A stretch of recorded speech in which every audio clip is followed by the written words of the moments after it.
Hey, Sam. Well, Thanks for joining us for a couple of minutes. We will begin with Mike Barber. So go ahead, Mike.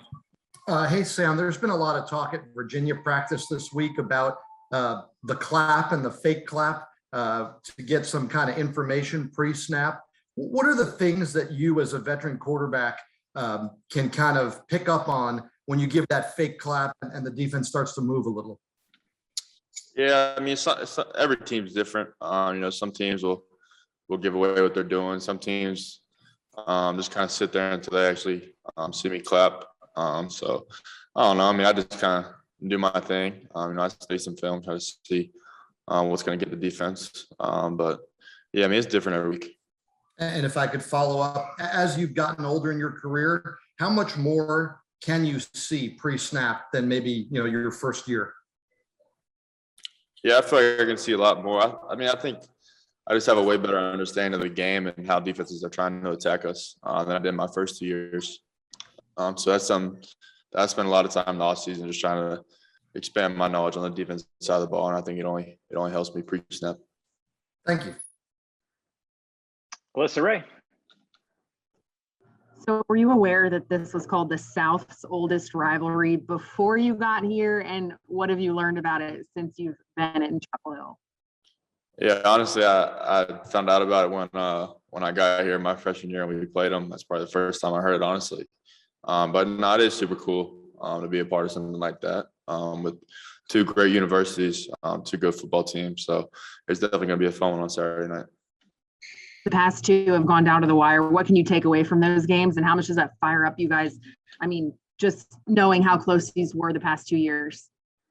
Yeah, we've come up short the past 2 years, but I think what we learned is they're a good football team and they're going to fight to the end. They got a lot of really good players and they play really hard from start to finish. So we got to be able to sustain a full game and just play consistently. C.L. Brown.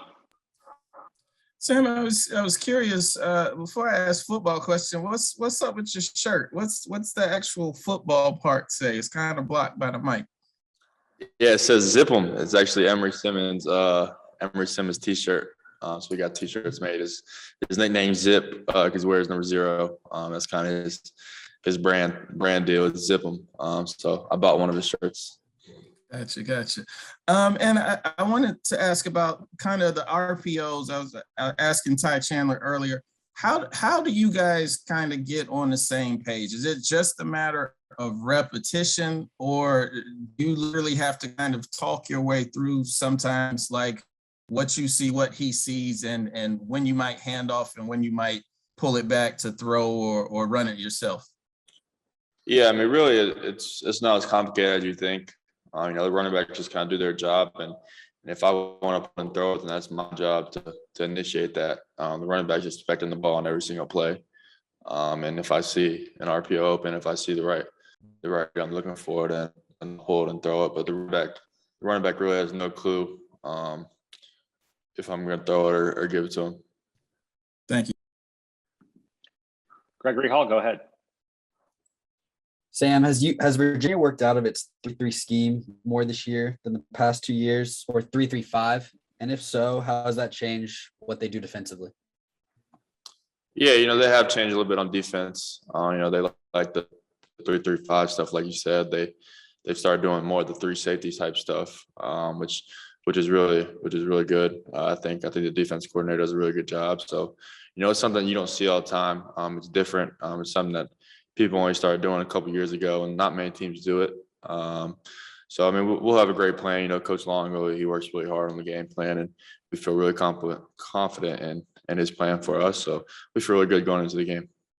Thank you. Adam Smith, go ahead. Hey, Sam, just wondering, I know you spoke last year about the process of trying to get better at sliding or learning how to slide, or because you said like in high school, you just really didn't do that. You just overpowered people. Is that something you're still trying to work on? And it seems like the coaches, is somebody in your ear more particular than others about sliding more? Do you hear about that a lot? No, I definitely hear about it. Probably every time I run the ball.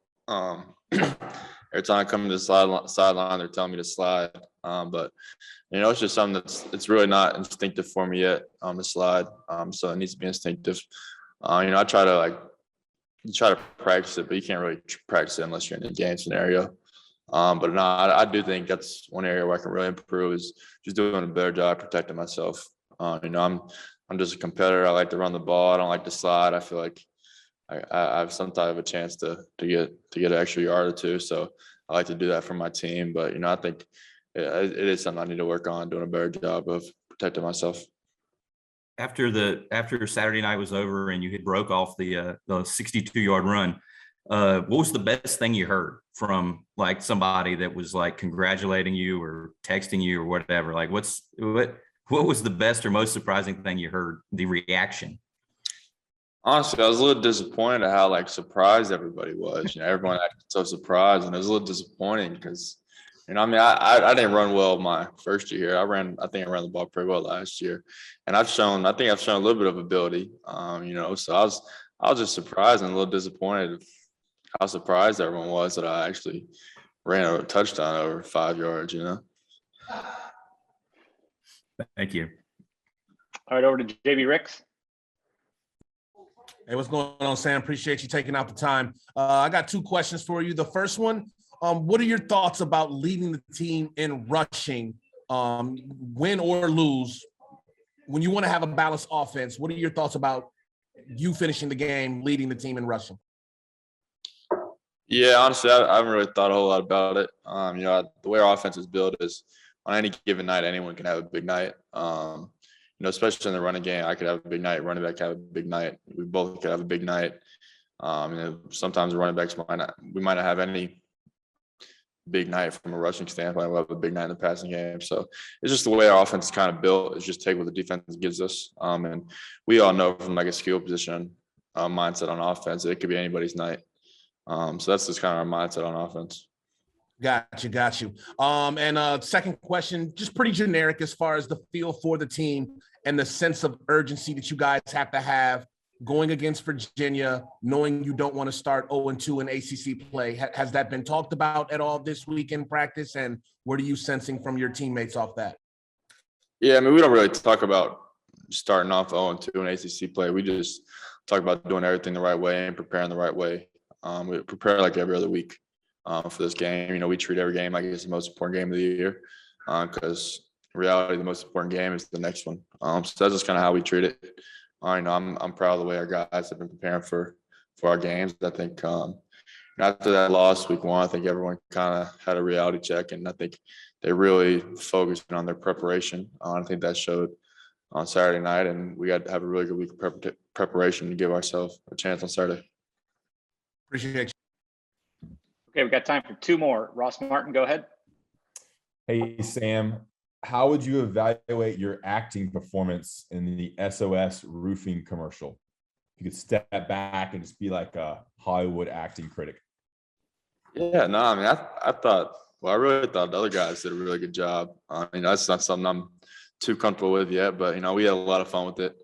I'm just super thankful for the opportunity from SOS roofing for giving me that opportunity. It was a lot of fun, and I was happy they gave me the opportunity to kind of include some of my teammates in as well. I think we all did a pretty good job. I would say I think it turned out a lot better than people kind of would have thought. Is there anything you can tell us about how the finances work with getting your teammates involved? You had like 4, 5, 6 in that spot. You had a bunch of your Bojangles spot as well. Yeah, so really it comes down to on our side, we try to encourage them to let us get as many teammates in there as possible, and then it just comes down to me taking more of a pay cut and divide the money up more with my teammates that get involved. Okay, thanks, man. All right, we'll close out with Noah Starowski. Go ahead, Noah. Hey, Sam. Coach Longo mentioned the other day how you were more of a dual threat quarterback in high school. Are you enjoying now being able to run the ball more in the offense than you have been the first 2 years? Yeah, I do love running the ball. It's something I did a lot in high school and middle school. I really don't think I was prepared to do it my first 2 years, especially not my first year. I just wasn't in the right shape from a physical standpoint. I feel like that's one area where I've really improved, and I just credit Coach Hess. He's done a lot of things to help me get more mobile. And I just feel a lot more comfortable running the football now. And, I'm just trying to display that a little bit and just trying to do anything that helps this offense get better. Because my mentality is I want to do anything I can to help this team win football games. I'm not worried about all the other stuff people talk about. I just want to do everything I can to give my team the best chance to win. Yeah, thank you. All right, Sam, thanks for joining us this evening. So, guys.